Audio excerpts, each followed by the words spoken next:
इसके पहले वाले क्लास में आप लोग जो है गुप्त काल को देखे थे, है ना? गुप्त काल के बाद जो आपका कौन-सा आता है? गुप्तोत्तर काल आता है। गुप्तोत्तर काल में जो है कई सारे वंश हैं, जिसमें जो है एक आपका जो है कौन-सा है? वर्धन वंश है, जिसको हम लोग जो है बोलते हैं पुष्यभूति व वर्धन, मतलब पुष्यभूति वंश, है ना? या तो वर्धन वंश, दोनों जो है आपका एक ही है। दोनों क्या है? एक ही है। पहले हम लोग जो है इसी को देख लेते हैं, वर्धन वंश को देखते हैं। तो देखिए अगर आपसे ये पूछा जाता है कि ये जो वर्धन वंश है, वर्धन वंश का संस्थापक कौन है? तो आप कहेंगे पुष्यभूति वर्धन। अपने नाम पर ही एक व वंश का स्थापना करता है, जिस वंश का नाम क्या होता है? पुष्यभूति वंश होता है। ठीक है? अब ये पुष्यभूति वंश में जो है कौन संस्थापक है? पुष्यभूति वर्धन है। इसमें प्रमुख शासक के रूप में जो है देखते हैं तो कौन है? प्रभाकर वर्धन, ठीक है? प्रभाकर वर्धन की जो है 3 संतानें होती हैं। कितनी संतानें होती हैं? 3 संतानें। अब ये 3 संतानें कौन-कौन सा है? सबसे बड़ा जो पुत्र होता है, कौन है? राज्यवर्धन है। दूसरे मतलब दूसरी जो है कौन है? पुत्री है, उसकी क्या नाम है? राजश्री है। ये राजश्री का जो है शादी जो हुआ था कन्नौज के मौखरी वंश के राजकुमार ग्रहवर्मा के साथ हुआ था। किसके साथ हुआ था? ग्रहवर्मा के साथ हुआ था। और सबसे छोटा जो लड़का था वो कौन था? हर्षवर्धन था। और ये जो हर्षवर्धन था ये सबसे प्रतापी था। मतलब तीनों भाई-बहनों में जो है सबसे शक्तिशाली जो था वो कौन था? हर्षवर्धन। प्रभावशाली भी रहेगा, है ना? ये देखिए आपका जो है कौन है? ये राज्यवर्धन है। ये कौन है? राजश्री है। और ये कौन है? हर्षवर्धन है। राज्यवर्धन जो है बड़ा भाई है और छोटा भाई कौन है? हर्षवर्धन है। और ये कौन है? राजश्री। ठीक? चलिए आगे हम लोग बात करते हैं। ऐतिहासिक घटनाक्रम की बात करते हैं, क्या-क्या घटनाएँ जो है शुरू होती है इस वंश में। तो सबसे पहली जो घटना होती है देखिए प्रभाकर वर्धन ने अपनी पुत्री राजश्री का जो विवाह है, कन्नौज के शासक ग्रहवर्मा के साथ कर देती है। कौन कर देता है? प्रभाकर वर्धन। प्रभाकर वर्धन अपनी पुत्री जो है कौन है? राजश्री। राजश्री का शादी किसके साथ हुआ था? कन्नौज के राजकुमार किसके साथ? ग्रहवर्मा के साथ, जो कि मौखरी वंश का था। किस वंश का था? मौखरी वंश। आगे चलते हैं, तो ये बंगाल का एक शासक है जिसका नाम क्या है? शशांक। ये बंगाल का गौड़ शासक है। बंगाल का कौन-सा शासक है? गौड़ शासक है। और एक मालवा का जो शासक है उसका नाम है क्या? देवगुप्त। ये दोनों लोगों ने मिल कर के कहाँ पर आक्रमण किया? कन्नौज पर आक्रमण किया। कन्नौज पर आक्रमण करके ये जो ग्रहवर्मा है, ग्रहवर्मा नाम जो है जैसे जिस तरह का ग्रहवर्मा है, उसी तरह का इसके ऊपर ग्रहण लगता है, इनको इसको क्या कर देते हैं? मार देते हैं। इसके साथ-साथ जो है जो राजश्री है, राजश्री को क्या कर लेते हैं? उठा ले जाते हैं। कौन लोग? ये जो शशांक है और कौन है? मालवा का जो शासक है कौन? देवगुप्त। ठीक है? कन्नौज पर आक्रमण करके किसकी हत्या कर देते हैं? ग्रहवर्मा की। और राजश्री को क्या कर ले जाते हैं? उठा ले जाते हैं। अगला जो घटना होता है, अब ये इतना होने के बाद जो है राज्यवर्धन ने देवगुप्त की क्या कर दिया? हत्या कर दिया। मतलब ये सब सुनता है, कौन सुनता है? राज्यवर्धन। राज्यवर्धन जो है जाता है, किसकी हत्या कर देता है? देव देवगुप्त की हत्या कर देता है।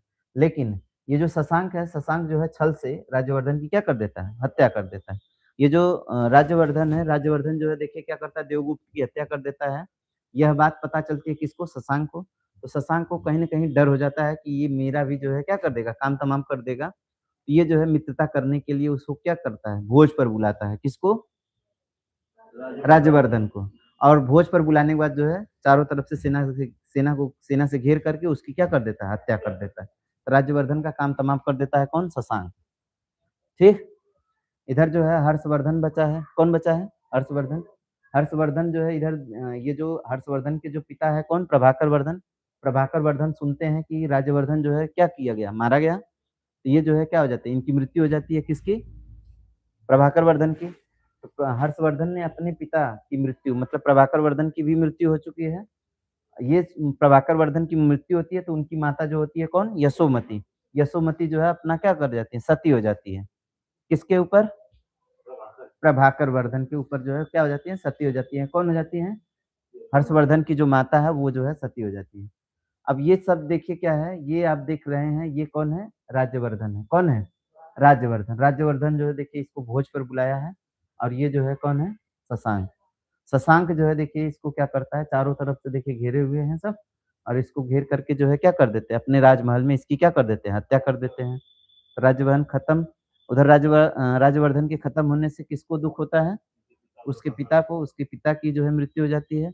पिता की मृत्यु होने के बाद जो है उसकी माता भी जो है क्या हो जाती है? सती हो जाती है। बचा कौन? हर्षवर्धन बचा है और उसकी एक बहन जो है बची है कौन? राजश्री, 2 लोग बचे हैं, ठीक है? तो अब हर्षवर्धन की बात करते हैं, सीधी-सी बात है कि इतना होने के बाद जो है, गद्दी कौन सँभालेगा? हर्षवर्धन ही सँभालेगा। तो हर्षवर्धन जो है क्या करता है, गद्दी पर बैठ जाता है। अब ये जो है कब जो है गद्दी पे बैठता है, 606 में बैठता है और 647 तक यह क्या करता है, शासन करता है। इसके राज्याभिषेक की बात करते हैं तो 606 ईस्वी में 16 वर्ष की आयु में यह क्या बनता है, राजा बनता है। कौन? हर्षवर्धन। और अपनी राजधानी जो है थानेश्वर, पहले थानेश्वर थी, वहाँ से बदल करके कहाँ पे कर लेता है, कन्नौज पे। अब कन्नौज पे क्या करने का कारण था, क्योंकि इसकी बहन जो है कहाँ पे थी, राजश्री जो है, राजश्री का शादी कहाँ पे हुआ था, कन्नौज में हुआ था। तो कन्नौज पर जो है इस एक तरह से जो है अपना अधिकार किया, लेकिन वहाँ का जो एक तरह से समझिए उत्तराधिकारी तो कौन रहेगी, उसकी बहन ही रहेगी, लेकिन शासन जो कौन कर रहा था, हर्षवर्धन कर रहा था। ठीक है? उपाधि जो है इसने धारण किया था, कौन? हर्षवर्धन ने। शिलादित्य और परमभट्टारक की जो है उपाधि धारण किया था, कौन? हर्षवर्धन। आगे बात करते हैं, विजय की बात करते हैं, तो गौड़ नरेश जो शशांक था, इससे इसकी कट्टर दुश्मनी थी, किसकी? हर्षवर्धन की। क्यों कट्टर दुश्मनी थी? क्योंकि इसकी बहन जो है राजश्री को कैद कर लिया था, इसके साथ-साथ इसके भाई को भी क्या कर दिया था? मार दिया था और इसके जीजा को भी मारा था। तो एक तरह से जो है इससे कट्टर दुश्मनी थी। इन दोनों के बीच में क्या होता है? युद्ध होता है और इसमें जो है शशांक को इसने क्या कर दिया था? पराजित कर दिया था। अब इसको पराजित करने के बाद जो है एक दिवाकर मित्र नाम के जो है बौद्ध भिक्षु थे, इनसे जो है पूछता है, ये जो है भविष्यवाणी करते हैं कि आपकी बहन जो है सीधे चले जाइए, गंगा नदी के किनारे मिलेगी। वो आत्महत्या करने के लिए क्या करी है? निकल गई है।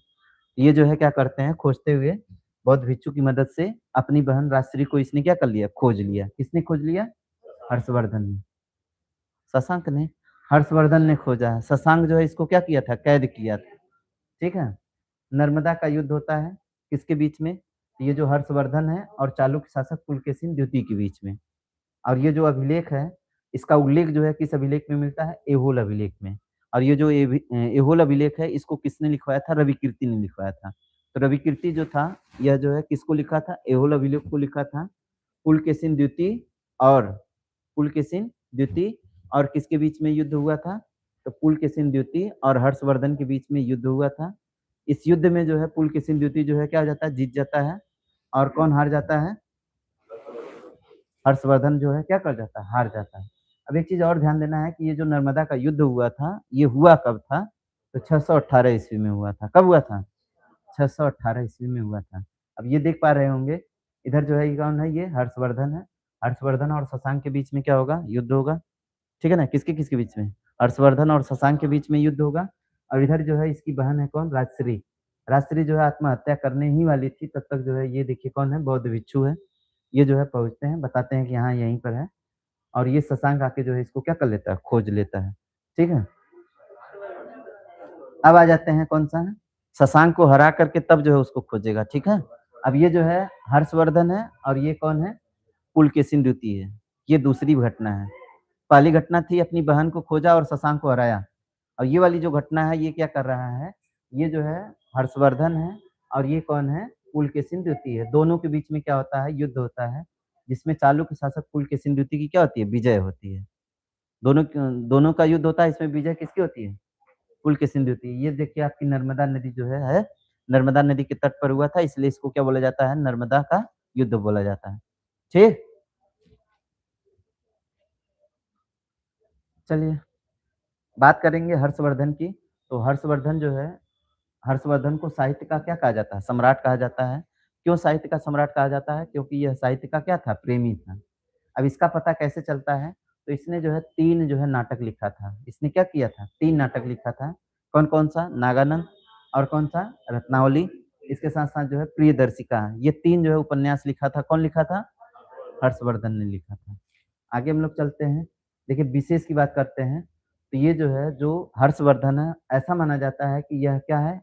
अंतिम हिंदू सम्राट था और इसे जो है प्राचीन भारत का अकबर भी कहा जाता है। तो आपसे पूछा जा सकता है कि बताइए प्राचीन भारत का अकबर किसे कहा जाता है? तो प्राचीन भारत का अकबर किसे कहा जाता है? तो कहेंगे किसको कहा जाता है? अकबर को। किसको? हर्षवर्धन को कहा जाता है। तो प्राचीन भारत का अकबर किसे कहा जाता है? हर्षवर्धन को कहा, ठीक है? हर्षवर्धन के काल के महत्वपूर्ण तथ्य की बात करते हैं। कुछ जो है तथ्य हैं, इनसे संबंधित हैं। जैसे कि हर्ष के दरबारी कवि कौन थे? तो इसके जो है 3 दरबारी कवि थे। एक तो आपके कौन थे? भाड़भट्ट, जिनकी रचना कौन-सी थी? कादम्बरी और कौन? हर्षचरित। और दूसरे जो है दरबारी कवि थे कौन? मयूर भट्ट, इनकी पुस्तक पुस्तक थी सूर्य सत कामतंग, ठीक है ना? ये जो है इनकी क्या थी? पुस्तक थी किसकी? मयूर भट्ट की। तो कौन था? सूर्य सत कमातंग, ये पुस्तक किसकी है? मयूर भट्ट की। और वही कादम्बरी और हर्षचरित जो है किसकी है? बाण भट्ट की। और एक और कवि हैं जिनका नाम क्या है? दिवाकर। वो जो आपकी क्या कहते हैं? दिवाकर मित्र नाम सुने थे? जिसने जो है क्या बताया था? इनकी बहन की जो है कहाँ पर है? इसकी जानकारी दिए थे। कौन? दिवाकर। तो ये जो है इन्होंने एक पुस्तक लिखा था जिसका नाम क्या था? मयूर शतक। कौन-सी कौन-सी पुस्तक? मयूर शतक। ये 3 पुस्तकें जो है मतलब 3 जो है कवि हैं किसके दरबार में? हर्षवर्धन। लेकिन राजकवि जो है कौन था? बाणभट्ट था। मतलब हर्षवर्धन का जो राजकवि था वो कौन था? बाणभट्ट था। जबकि अन्य कवि में बात करेंगे तो ये सभी जो है आपके हैं कौन? मयूर भट्ट और कौन? दिवाकर। ठीक? चलिए अगला बात करते हैं कि ये जो हर्षवर्धन है, हर्षवर्धन के दरबार में एक यात्री आया था जिसका नाम क्या था? वेन-सांग। ये वेन-सांग जो है भारत में आया था 629 से लेकर के 645 तक था। ये 30 जो है दिया है, लेकिन कब से कब तक था? 29 से 45 तक, 16 वर्षों तक यह क्या था? भारत में था। ह्वेन-सांग के दरबार में मुख्य बिंदु जो है मतलब ह्वेन-सांग के बारे में जो है मुख्य बिंदु कौन-कौन से हैं? तो हम कहेंगे उपाधियाँ जो है ये कौन-कौन सा धारण किया था? कौन? ह्वेन-सांग। तो इसे जो है यात्रियों का राजकुमार कहा जाता है। इसे जो है शाक्य मुनि के नाम से भी जाना जाता है। इसे जो है नीति का क्या माना जाता है? पंडित माना जाता है। ठीक है? इसे जो है एक और उपाधि जो है दिया गया था क्या? तसांग की उपाधि दिया गया था। मतलब तसांग किसको कहा जाता है? तो तसांग भी किसको कहा जाता है? वेन-सांग को ही कहा जाता है। ठीक है? शिक्षा की बात करते हैं। ये जो है 18 महीने तक नालंदा विश्वविद्यालय में कहाँ पर? नालंदा विश्वविद्यालय में महायान शाखा का क्या किया? अध्ययन किया। जिस समय यह नालंदा में पहुँचा था, उस समय वहाँ के जो कुलपति थे कौन थे? तो वहाँ के कुलपति थे कौन? शीलभद्र थे।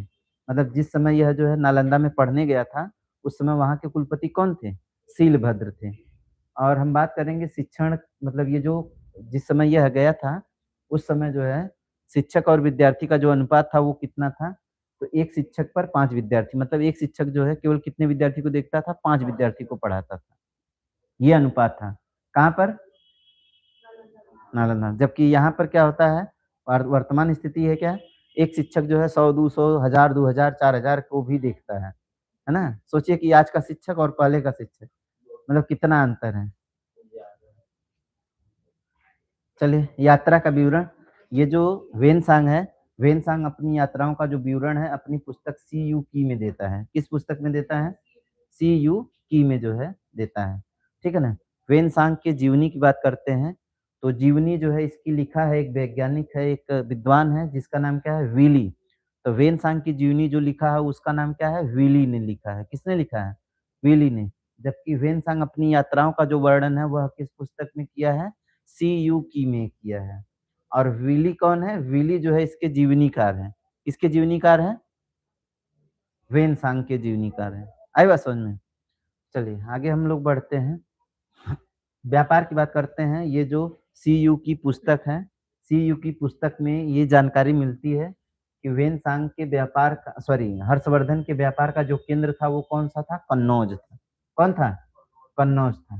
व्यापार का केंद्र कौन था? कन्नौज। वही बात करेंगे दक्षिण में व्यापार का जो केंद्र था वो कौन था? कांची था। दक्षिण में चलेंगे तो कहाँ पे केंद्र था? कांची। और इसके जो व्यापार का केंद्र था वो कौन था? कन्नौज था। वही जो है हर्ष की सेना जो है उसको क्या कहा गया है? चतुरंगिणी कहा गया है। किस पुस्तक में? सीयूकी में। सीयूकी में जो है जो हर्ष की सेना थी उसी को क्या कहा गया है? चतुरंगिणी कहा गया है। चतुरंगिणी जो है किसकी सेना को कहा गया है? आपसे ये पूछा जाएगा तो कहेंगे किसकी सेना को कहा गया है? हर्षवर्धन की सेना को कहा गया है। अब हम लोग देखते हैं कि ये जो वेन-सांग है, ये जो वेन-सांग है, वेन-सांग जो है किस तरह का दिखता था। ये है आपका कौन? वेन-सांग है। ये कहाँ पर आया था? भारत की यात्रा पर आया था। ये जो है 16 वर्षों तक भारत में क्या किया? बिताया। और ये हर्षकालीन मतलब हर्षकालीन जो भी जानकारियाँ हैं वो जो है क्या करता है? देता है। अपनी यात्राओं का जो वर्णन करता है अपनी पुस्तक कौन-सी? सी यू की में करता है। ठीक है? ये हो गया आपका कौन? वेन-सांग। चलिए, हर्षवर्धन काल एवं कुंभ मेले से संबंधित महत्वपूर्ण तथ्य। देखिए, ये जो हर्ष था, हर्ष के समय में जो है कहा जाता है कि ये जो कौन है, कुंभ का मेला जो है शुरू वहीं से हुआ था और तब से हर साल जो है मतलब 5 साल और 12 साल का, सॉरी, 6 साल और 12 साल का जो आयोजन होता है वो जो है वो है। सैन्य एवं प्रशासनिक जानकारी की बात करते हैं, तो हर्ष की सेना में अश्व सेना का सेनापति जो होता था उसको हम लोग क्या बोलते थे? कुंतल बोलते थे। कौन-सा? ये जो घोड़े वाला सेनापति होता था, अश्व सेनापति जो होता था, इसको क्या कहा जाता था? कुंतल कहा जाता था। आई बात समझ में?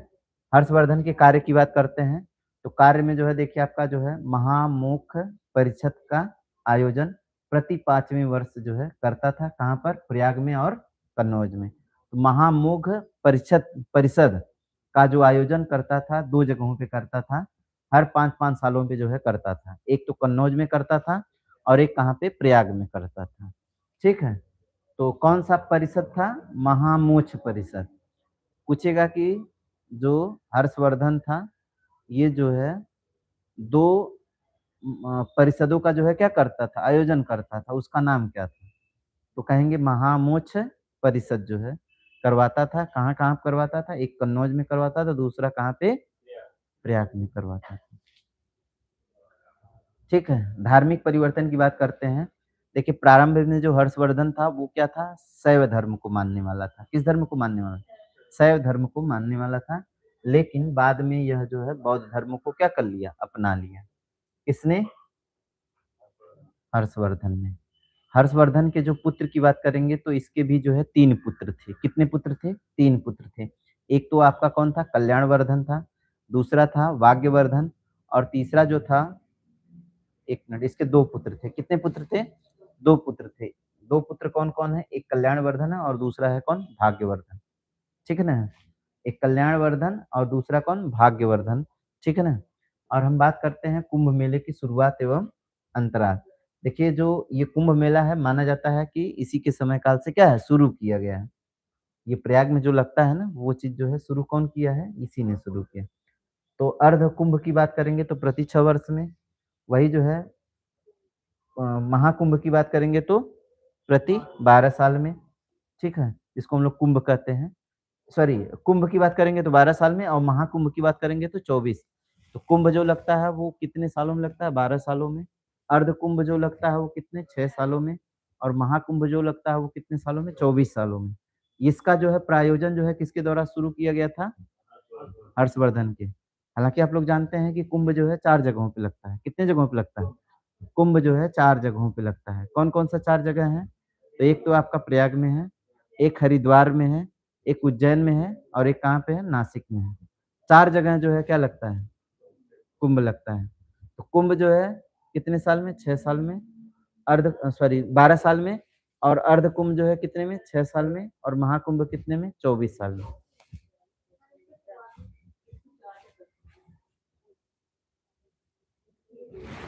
हर्षकालीन प्रशासन, प्रशासन की बात करते हैं, तो राष्ट्र जो होता है, फिर जो है कौन है? देश है, ठीक है? जो राष्ट्र होता था, राष्ट्र के मतलब जो आज हम लोग राष्ट्र बोलते हैं ना, उसकी इकाई क्या थी? देश थी।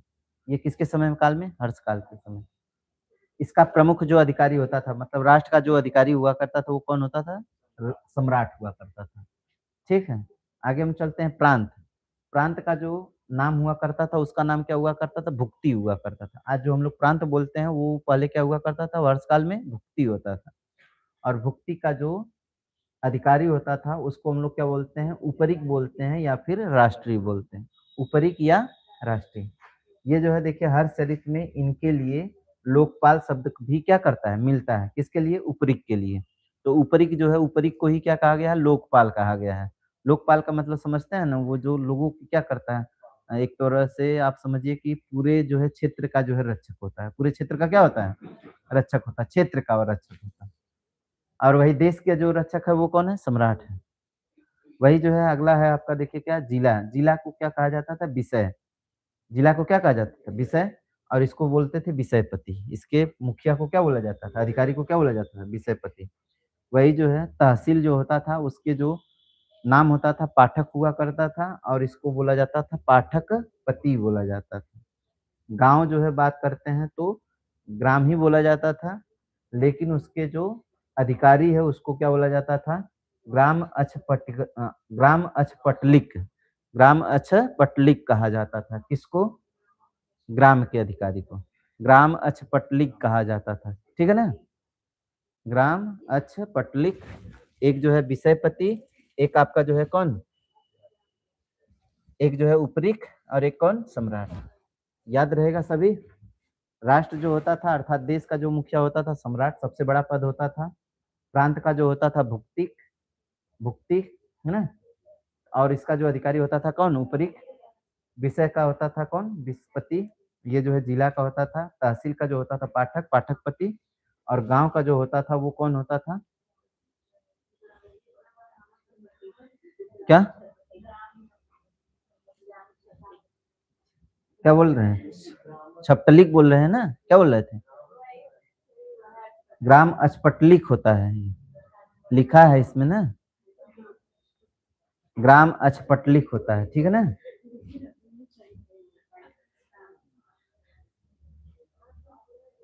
चलिए, हर्षचरित के अनुसार मंत्री परिषद और सैन्य अधिकारी। ये जो भंडी था, भंडी जो है हर्ष के काल का क्या था? प्रमुख सचिव था। ये प्रधान सचिव जो है कौन है? भंडी। सिंहनाथ जो है कौन है? प्रधान सेनापति है। और एक आप लोग जो है देखे होंगे कौन सा? अश्वपति। अश्वपति जो है किसको कहा जाता है? कुंतल को। अश्व सेना का जो प्रमुख होता था उसको क्या कहा जाता था? कुंतल कहा जाता था। स्कंदगुप्त गज सेना का जो क्या होता था? प्रमुख होता था, मतलब हाथी की सेना का जो प्रमुख होता था उसको क्या बोलते हैं? स्कंदगुप्त। महत्वपूर्ण प्रशासनिक और आर्थिक तथ्य। बात करते हैं पुलिस विभाग का जो अधिकारी होता था उसको बोला जाता था दंडपासिक या दंडिक कहा जाता था। दंडिक कौन था? ये जो पुलिस विभाग था, पुलिस विभाग का अधिकारी था। वही पुलिसकर्मी को जो है क्या कहा जाता था? चाट या भाट। चाट या भाट किसको कहा जाता था? पुलिसकर्मी को। सिंचाई के साधन के रूप में जो है हर्षचरित हम सॉरी हर्षचरित में दिखाया गया है कि इसने जो है एक तुला यंत्र अर्थात जल पंप का जो है क्या किया है? निर्माण किया था। किसके लिए? सिंचाई के लिए। मथुरा, यह नगर सूती वस्त्र निर्माण के लिए क्या था? प्रसिद्ध था। तो आपसे ये पूछ सकता है कि हर्ष काल में सूती वस्त्र के लिए कौन सा शहर प्रचलित था? कौन सा शहर प्रचलित था? तो कहेंगे कौन सा शहर था? मथुरा। तो मथुरा जो है इसके लिए क्या था? प्रचलित था। चलिए, अच्छा ये दोबारा आ गया है ना।